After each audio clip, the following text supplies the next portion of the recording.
Pessoal, hoje a gente vai bater um papo sobre envio de remessa internacional. Roda a vinheta aí, já eu apresento quem eu convidei hoje. Então, pessoal, hoje eu estou aqui com Marcos Rocha da In-Out. Marcos, se apresenta aí. Olha para aquela câmera ali. Beleza. Pessoal, prazer estar aqui com vocês, aqui conversando um pouquinho, explicar um pouco sobre câmbio, dividir um pouco do meu conhecimento. Elísio, muito obrigado pelo convite. Você é um grande amigo. Valeu. E tenho um prazer muito grande estar aqui, podendo contribuir com o teu canal, que já está sendo um sucesso. Obrigado. Pessoal, eu sou o Marcos Rocha, sou CEO e fundador da In-Out, que é uma empresa de gestão de operação de câmbio, e a gente está aqui hoje para falar um pouquinho desse assunto. Vamos esclarecer algumas coisas aqui. Eu queria saber primeiro, Marcos, o que seria uma remessa internacional? Porque para a maioria das pessoas, enviar dinheiro para fora é só usar um aplicativo e mandar quanto ele bem entender, sem muito critério. Às vezes as pessoas estão desavisadas do que pode ser bom ou ruim. Perfeito. Nesse sentido. Então, quais cuidados que a gente teria que ter e o que é uma remessa internacional, primeiramente? Então vamos lá, na verdade assim, existem as operações de aplicativo, tá? Que funcionam bem, são operações legais, mas eu diria que são operações para valores menores, valores que às vezes o cliente abre uma conta digital através de aplicativo, recebe ali um cartão de débito no seu endereço e faz uma remessa através de aplicativo para que ele possa viajar e gastar o recurso sem precisar transacionar com papel moeda. Funciona muito bem para isso. Mas quando a gente está falando de valores maiores, né, onde a gente está falando de investimentos, principalmente no mercado imobiliário, que aí nós estamos falando de uma compra de imóvel ou investimento no mercado da construção também, que são valores mais expressivos, aí é uma operação que ela precisa ser tratada de uma outra forma, né? Então a remessa de recurso, ela nada mais é do que você fazer, por exemplo, se tratando de Brasil, você vai pegar o seu recurso que está em reais no Brasil e vai remeter para um outro país, fazendo a conversão do real para a moeda do país de destino, que no caso aqui a gente está falando de Estados Unidos, então a moeda seria dólar. Então, veja só, se uma pessoa quiser usar pequenas remessas mais frequentes, mensalmente, isso pode trazer algum prejuízo futuro para ele em relação a tributo ou legalidade? Não, pelo seguinte, porque, vamos lá, como é que a gente starta a operação de qualquer cliente? Primeira coisa que tem que ser feita, até para uma questão de exigência da legislação do Banco Central, é um cadastro do cliente junto a uma instituição financeira do Brasil, né? Nossa empresa é correspondente de bancos de câmbio, então, como eu falei, é uma empresa de gestão de operações de câmbio. Então a gente trata a necessidade do cliente junto a um dos nossos bancos, né? E uma vez feito isso, faz-se esse cadastro para cumprir com as normas do Banco Central. E uma vez que esse cadastro está pronto e aprovado, o cliente, no cadastro do cliente é atribuído para ele um limite para que ele possa operar em câmbio. Esse limite ele é concedido em cima de uma análise que o banco faz através da documentação do cliente que é apresentada. Então, uma vez que é atribuído esse limite pós essa análise, a gente está falando de um caso, por exemplo, o cliente apresenta lá o imposto de renda dele e esse limite é atribuído em cima da capacidade financeira que o cliente declara, né, que ele demonstra que ele tem. Então, a gente está falando de dinheiro que já é caixa, já é liquidez para o cliente, já é um recurso que já foi tributado em algum momento. E aí, se ele tem um valor X de limite que ele vai usar mensalmente para pequenas remessas ao longo de um ano, por exemplo, não tem nenhuma tributação adicional para ele pagar em cima de um recurso que já foi tributado lá atrás. E se ele vai mandar tudo de uma vez ou aos poucos, não faz diferença nenhuma. Não faz diferença nenhuma. Certo. Agora, eu percebi, por exemplo, no meu caso, que eu só tive essa orientação quando eu tratei com uma empresa como a sua. Sim. No caso, quando a gente Tive o prazer de ser você também como cliente, exatamente, não só como parceiro. Não tinha como, se você vem fazer investimentos no Brasil, tem que conhecer Marcos para você ser bem assessorado, tá? Maravilha. Então, Estou à disposição. eu tive foi muito esclarecedor e eu tive cuidados que antes eu não tinha, por exemplo. Então, foi muito importante para mim ter tido a sua assessoria para que eu fizesse a coisa certa. E uma das formas de você ter esse lastro seria, por exemplo, a venda de um imóvel, de um carro. Isso dá o lastro para a pessoa, assim como também o imposto de renda, correto? Sim, então vamos lá. De novo, quando a gente faz o cadastro da pessoa física, A documentação que tem que ser apresentada é a documentação básica de pessoa física, que é um documento de identificação, comprovante de endereço, né? E os documentos financeiros, que aí a gente fala do caso do imposto de renda, né? Que no caso de pessoa física é como ele comprova o que ele tem de dinheiro declarado, o que ele tem de lastro, capacidade financeira, tá? Então, vamos dizer, só que quando a gente apresenta um imposto de renda para o compliance de um banco, aquele imposto de renda é do ano anterior, né? Então, por exemplo, nós estamos aqui em abril de 2025, né? Hoje o imposto de renda que está valendo é o imposto de renda que foi entregue em abril de 2024, referente ao ano de 2023. Entendi. Tá? Obviamente que agora em maio, o próximo imposto de renda que vai valer é o imposto de renda de abril de 2025, que é referente ao ano de 2024. Então, o que eu estou querendo dizer com isso? Que muitas das vezes, se hoje o imposto de renda que está valendo é referente ao ano de 2023 e em 2024 o cliente vendeu um ativo que tinha como um ativo imobilizado no imposto de renda dele, seja um imóvel, seja um carro, né? Qualquer patrimônio que ele tem, um terreno, enfim, quer dizer, terreno e imóvel. O que vai acontecer? Aquilo gerou caixa para ele que só vai aparecer no próximo imposto de renda. Mas se a gente apresenta um documento de compra e venda, né, demonstrando que aquele ativo foi vendido e que virou caixa, virou liquidez, a gente consegue atribuir aquele valor de limite para ele operar em câmbio. Perfeito, perfeito. Marquinho, em relação aos custos desse envio, o que a gente vai ter de taxas ou de spread? Que a gente chama. Spread, sim. Como funciona isso e de imposto também? O que se insere sobre essas movimentações? Vamos lá. Então, a questão do custo da operação, né, com relação à taxa e tarifa, isso vai de cada cliente negociar com a instituição financeira que ele está utilizando, né? Então, tem instituições financeiras que cobram tarifas, cobram honorários, taxas e etc. E tem instituições financeiras que trabalham com isenção total de tarifa, por exemplo, que é o nosso caso, né? Então, a gente trabalha de uma forma muito enxuta, né? Porque a gente ganha no volume, como a gente tem uma operação de bastante volume, graças a Deus, a gente conta com uma carteira de cliente bem robusta. Então a gente, para simplificar e o cliente não ter que fazer essa conta, a gente trabalha com a isenção total de tarifa e cobrança de honorário, porque a gente já ganha no câmbio. Tá? O que ele vai ter de custo no nosso caso? E aí, de novo, instituição para instituição. No nosso caso, o que ele vai ter de custo? Taxa de câmbio do dia, né, que é o comercial do dia, o dólar comercial do dia, mais uma margem que é o spread, que é negociado caso a caso. Por quê? Depende muito do valor que o cliente vai operar. Tá? Então, quanto maior a operação, mais agressivo em taxa a gente vai conseguir ser. Tá? E a questão do imposto, aí vai depender muito da modalidade de câmbio que ele está fazendo, da natureza da operação de câmbio. Porque o que dita a regra do imposto que tributa em cima da operação de câmbio é a natureza da operação de câmbio.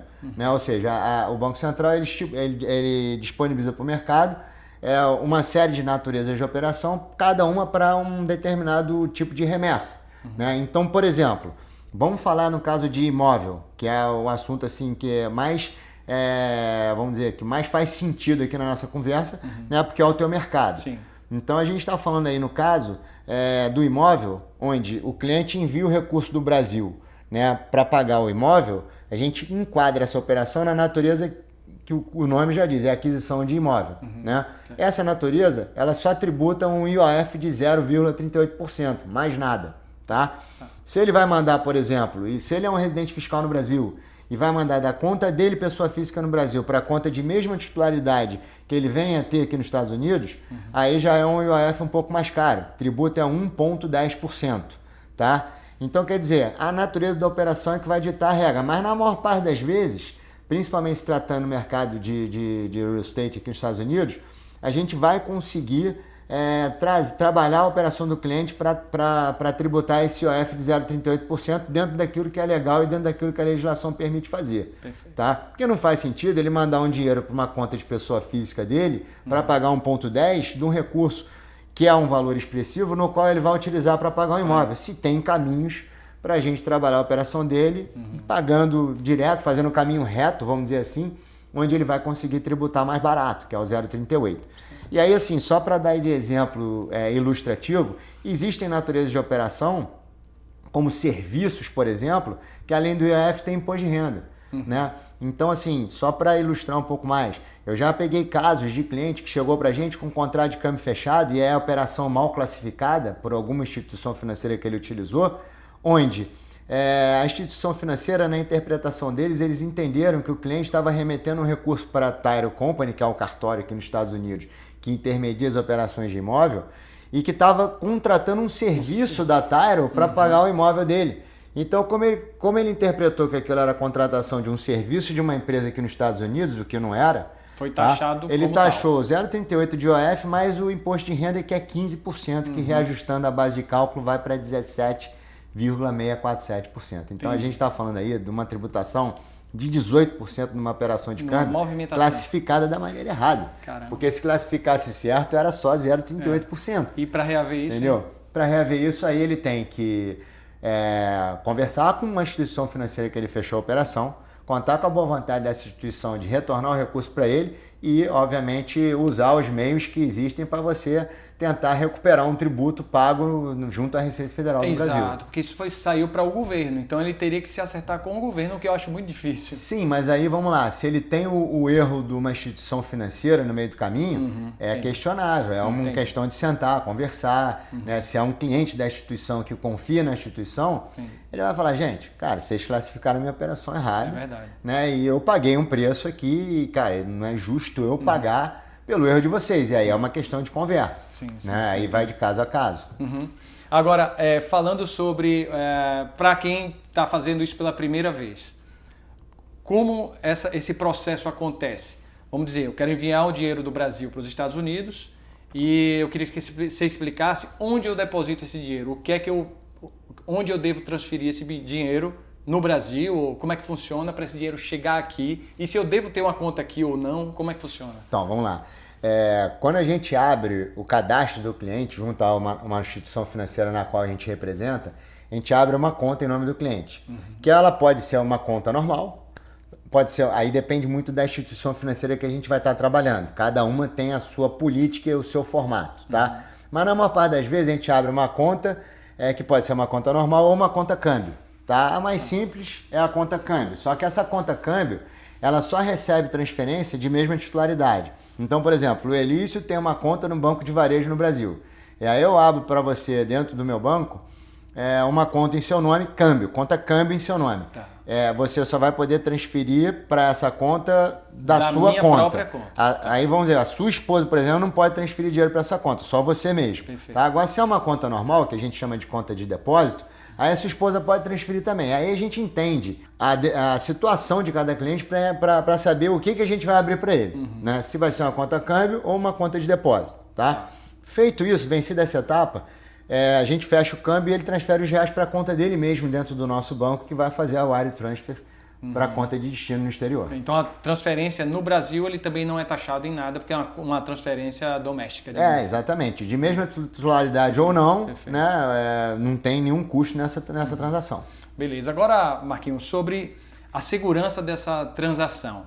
Quando eu fiz as minhas remessas, eu fui muito alertado pelas Title Companies, pelos profissionais que me atendiam na época, de que eu tinha que confirmar várias vezes, de várias formas, para onde eu estaria enviando esse recurso, porque essa conversa ou e-mail poderia ter sido interceptado por um hacker e eu poderia depositar numa conta errada, o que não atribui a ninguém esse erro a não ser a mim. Sim. Então eu tive que fazer esse processo de ligar para o número, de pedir a pessoa responsável ligar também, ou checar pessoalmente na Title, na construtora, que às vezes a gente deposita para a construtora. Correto? Sim, quando Então, comprado na planta. Me né? fale mais sobre isso aí, que você convive com isso diariamente. Vamos lá, isso aí realmente assim, é de suma importância que o cliente tenha certeza da informação na qual ele está recebendo, que ele vai transmitir para a gente depois. Porque o que acontece? Vamos lá, ele está comprando um imóvel aqui nos Estados Unidos. Né? Então ele tem o corretor que está assistindo ele tem a Title Company, o mortgage broker. Inclusive aqui é tão sério isso que é exigido que a própria Title Company envie por e-mail direto do cliente as informações. O que ele precisa fazer? Ele precisa validar essas informações. Então ele precisa fazer exatamente isso que você fez. Ele precisa entrar em contato com o corretor, com a Title Company, porque aí geralmente, quando ele está com o corretor no caso, o corretor está envolvido com o Otário Company, está envolvido com o Mortgage Broker, ele vai dar toda essa assistência para poder ajudar o cliente a validar as informações. Que, de fato, ele precisa validar e revalidar para que não tenha esse risco que você falou, né, de ele receber um e-mail atravessado, que não seja com as informações reais, corretas, e que envie isso para a gente. Porque eu, no meu caso, aí quando eu falo eu, é a minha empresa, o meu time e o nosso banco, nós vamos seguir exatamente as informações que o cliente mandar para a gente. Né? Então, se ele está mandando uma informação que chegou nele e ele não fez o dever de casa de confirmar se era aquela informação que ele deveria utilizar para remeter o recurso dele, vai ser remetido o recurso para uma conta errada. Perfeito. Né? E obviamente que a gente se cerca de todas as formas, né, para que a gente envie exatamente aquilo que o cliente enviou para a gente. Não pode nunca ter dúvida, a gente confirma, reconfirma, para ter certeza que aquelas informações são as informações que o cliente enviou, porque se a gente paga uma conta errada, a gente assume. Se o problema vem da gente. Agora, se vem do cliente, a gente não tem como assumir. Então, o cliente precisa se certificar das informações. Perfeito. Então, tranquilizando vocês, eu já fiz esse processo algumas vezes, deu todos certos, mas todas as vezes eu tive muita atenção e tive todo o cuidado também. E recomendação das pessoas que te assistiram. Os profissionais, os profissionais que te atenderam, que te auxiliaram, que recomendaram fortemente para que você validasse as informações. Exato. Agora, não é nada que me congelasse. Não, é uma coisa que simplesmente ter cuidado e vai dar tudo certo. Mas se isso tiver cuidado. É uma informação muito importante que você está trazendo, sem dúvida. Então, Marquinho, e o bicho-papão aí do brasileiro, que é o dólar, que não cai, né? Nunca cai. E o real que vive se desvalorizando, né? Qual é a estratégia que a gente pode usar para, digamos assim, amenizar esse efeito? Então, vamos lá. Então, essa é uma pergunta interessante, porque eu até gosto de brincar com isso, porque todo mundo sempre, é o que eu falo, é a pergunta de $1 milhão, né? Porque o que a gente mais recebe são as perguntas dos clientes assim, qual é o melhor dia para fechar o câmbio? Isso é muito difícil a gente saber. Né? Ninguém, nem o maior especialista de câmbio vai saber qual é o melhor momento de você fechar a sua operação de câmbio. Tá? Então, o que eu costumo dizer é o seguinte, existem formas de você, assim, estratégias simples para você poder fazer a operação e ter um pouco mais de eficiência nessa questão. Porque a oscilação do câmbio ela é constante, o câmbio ela é muito volátil. O câmbio no Brasil, ele depende muito das notícias, né? Então, notícia não só cenário político econômico Brasil, mas mundo inteiro. Né? Então, qualquer coisa que acontece, mexe com o dólar, seja para cima no momento de estresse ou para baixo no momento de calmaria. Né? Então, o que eu costumo dizer é que assim, existem duas estratégias simples que eu gosto muito e que eu recomendo muito para os clientes e a gente auxilia nesse sentido, que uma delas é a estratégia do preço médio. Né? Então, por exemplo, se o cliente precisa fechar o câmbio, se ele tem urgência, se é hoje o teu dia, não tem jeito. Fecha e vira a página. Vira a página para não sofrer, porque ou você vai sofrer ou você vai ficar feliz. Que amanhã vai estar ou mais alto e aí você vai ficar feliz, ou mais baixo e você vai sofrer. Então, fecha e entende que aquele foi o teu momento. Perfeito. Mas se você tem prazo, né, porque isso existe muito, então vamos lá. O cliente chega pro Elísio, para você no caso, e compra uma casa e aí dá o sinal hoje, muitas das vezes ali 5, 10 mil dólares, e o grosso mesmo do valor ele tem prazo para pagar, né? Às vezes 2, 3 meses, né? Dado o closing e tudo mais. Então, em alguns casos até 1 ano.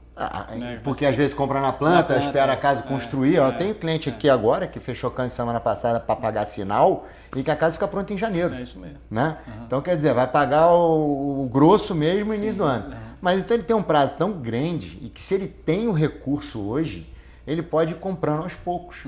E sempre nas janelas de queda. Então, por exemplo, se o dólar subiu, ele não compra. Em dia de alta, se o cara tem prazo, esquece, nem olha para o mercado. Se caiu, compra uma parte, né? Pega ali, divide a operação em 5 remessas. Né? 5 remessas, nem digo remessa, porque ele pode comprar e nem liquidar. Né? Mas vamos lá, ele divide em 5 etapas a operação, compra um pedaço hoje, aí subiu, não compra, caiu, compra mais um pedaço, depois aí nas janelas de queda ele vai comprando. Só para entender um pouco, você falou comprar e não liquidar. Ele pode fechar com você o câmbio e congelar ele para depois... Pode. Aí é a segunda estratégia que eu vou falar. Tá. Então, só concluindo essa do preço médio, ele vai comprando aos poucos, né? Aí ele não tem aquela sensação de ter comprado no dia errado. Por quê? Porque ele comprou hoje. Subiu, ele vai achar que comprou no dia certo, mas se caiu, ele vai achar que comprou no dia errado. Mas ele tem mais poder de fogo porque ele vai comprar mais. Ele dividiu em 5 etapas a operação. Perfeito. No final do período, ele fez um preço médio que fica muito mais confortável, né? E, ou seja, então ele não comprou na alta e não comprou na mínima, porque isso é impossível acertar o alvo assim, é muito difícil, né? Teria que ter muita sorte, né? Então não é o caso, né? Vamos dizer. E aí nesse caso ele vai ter um preço médio bem confortável. E a outra que eu falei, que é onde você está perguntando aí, é o seguinte, é o fechamento do câmbio futuro, né? Porque, por exemplo, vamos supor porque a curva do dólar, ela, se você pegar o dólar nos últimos 10 anos e olhar no gráfico, a curva ela é para cima. Então o dólar está sempre se valorizando, né? É uma moeda forte. Então se a gente pensar que agora, para o fim do ano, provavelmente o dólar vai estar mais caro no final do ano do que hoje, se a gente tem um momento de calmaria e uma queda brusca no câmbio agora, às vezes não vale nem a pena ficar esperando tanto. Às vezes vale até a pena comprar a maior parte logo agora, né, de um recurso que ele vai liquidar daqui a 3, 4, 6 meses, não importa. Sim. Mas ele não precisa, porque, por exemplo, aí você disser, não, mas ele não tem ainda para onde mandar esse dinheiro, ainda não está na hora, não tem problema nenhum. Ele dolariza os reais dele e fica com o recurso junto à nossa estrutura. Posicionado, só que em dólar. Em vez dele ficar lá... variando o real. Com valor em real, dólar, ele fica com a posição em dólar que não muda mais. Perfeito. Entendeu? Ele já tem um contrato de câmbio daquele valor. Ele só não tem o SWIFT, porque a liquidação da operação vai ocorrer lá na frente. Mas ele já fica dolarizado. Né? E com isso, quer dizer, a gente sabendo inclusive que a operação é para comprar imóvel, a gente já edita o contrato de câmbio com o IOF de 0,38%, né? E o que vai acontecer é que na data da liquidação, ou a gente vai antecipar se for uma data que a gente colocou mais para frente, ou se bater na data que a gente colocou e ele ainda não estiver pronto, a gente vai prorrogar. Né? Isso daí é uma coisa que é totalmente possível ser feita e não tem prazo para acabar. O prazo é o dia que ele precisar liquidar a operação. Entendi. Com isso ele tem duas estratégias interessantes, porque nada mais o fechamento de câmbio futuro é um hedge gratuito, vamos falar assim. A única coisa que ele deixa de ter aí é o dinheiro dele em reais aplicado e disponível. Né? Ele dolarizou. Aí ele não está com recurso aplicado, mas está com recurso dolarizado. E ao longo do tempo ele está se valorizando, porque o dólar está sempre se valorizando. Sim. Entendeu? Legal. Agora, entrando um pouco na minha seara, a gente conversou um pouquinho antes aqui de começar a gravação. Sim. E eu já sei que você fez seu investimento em imóveis. Sim. Me conte essa experiência aí. Valeu a pena? Não, aqui, assim, eu falo que investir em imóvel aqui nos Estados Unidos sempre vale a pena. Sempre vale a pena. Por mais que o mercado aqueça e desaqueça, tem crise, claro, porque crise é cíclico, tá sempre vai ter momento que o mercado vai estar mais vendedor, vai ter momento que o mercado vai estar mais comprador, como é o caso de agora está muito melhor para o comprador, quer dizer, o cara que hoje tem recurso disponível e disposição para investir, é a hora de comprar. Perfeito. Né? Então, quer dizer, tem muita coisa boa aí, boas negociações acontecendo no mercado para o lado do comprador. Então, por mais que exista essa questão da crise, de tudo... A variação de mercado. A variação de mercado, a gente está num país que as crises aqui elas recuperam muito rápido. Né? Você vê a pior crise que teve aqui imobiliária foi em 2008. Né? A velocidade da recuperação... Né? A gente sabe que teve gente que comprou imóvel nessa época de 90 mil dólares, 80 mil dólares, que hoje vale 300, 400 mil dólares, 500 mil dólares, entendeu? E tem casos até com a disparidade maior, a gente sabe disso. Então, é um mercado que sempre se recupera e você está investindo em moeda forte. E é um dos maiores, acho que é o maior mercado dos Estados Unidos, que é o mercado de real estate. É o mercado imobiliário. Então, é um mercado que aqui... dizer que o cara vai perder dinheiro nesse mercado, ele não vai. Ele às vezes pode ganhar um pouco menos do que a expectativa que ele gerou, ou às vezes o prazo pode ser um pouco maior do que a expectativa também que ele gerou, porque acontecem os momentos de mercado. Mas perder não é sempre um bom investimento, na minha opinião. Exatamente. Eu tenho 2 exemplos meus agora. Eu construí e aí o mercado ficou lento agora, eu botei para alugar a casa, estou esperando o mercado voltar e eu vendo tranquilamente. A importância de falar isso é que você que está pensando em entrar nesse jogo, você tem que saber, não, eu estou investindo, eu não posso contar com esse dinheiro. Eu não posso pensar, eu tenho que ter esse dinheiro de volta tal dia, porque você pode estar saindo na hora errada e não ter o resultado que você tem. Eu ia ganhar alguma coisa se eu vendesse agora, mas não o que eu planejei ganhar, Sim. então eu prefiro aguardar. E você tá com o teu patrimônio garantido, Também. né? Tem lá um imóvel, né? Exato. E que tá te rendendo, porque Exato. você alugou. Então, quer dizer, você gera, você gira com o teu imóvel ali, quer dizer, num aluguel que não fica parado, né? Vamos dizer assim. E no momento da valorização, você vai conseguir o que você gerou de expectativa, atingir o objetivo. E o segundo exemplo foi uma casa que eu comprei em 2023, outubro de 2023, dei o sinal. Em outubro de 2024, ela já tinha tido uma valorização, porque eu fixei o preço, na hora que você dá o sinal, você fixa o preço. Então, quer dizer, agora eu só estou esperando a área desenvolver para vender e surfar essa onda de novo, né? Maravilha, vai surfar bonito, com certeza absoluta. Obrigado, Marquinho, por você ter aceitado o meu convite. Pessoal, obrigado por ter assistido até aqui. Se você estiver interessado em adquirir um imóvel aqui nos Estados Unidos, clique no primeiro link fixado, preenche o formulário, eu vou fazer contato com você e a gente pode conversar. Mais uma vez, hein, Marquinhos? Obrigadão. Elísio, eu que agradeço o convite. Foi um prazer estar aqui com você, batendo esse papo agradável, trocando um pouco de experiência, porque aqui a gente aprende um com o outro. E pessoal, é isso aí. O que vocês precisarem, estou à disposição, junto com o meu time, para ajudar aí quem for. Estamos à disposição. Isso aí, valeu, galera.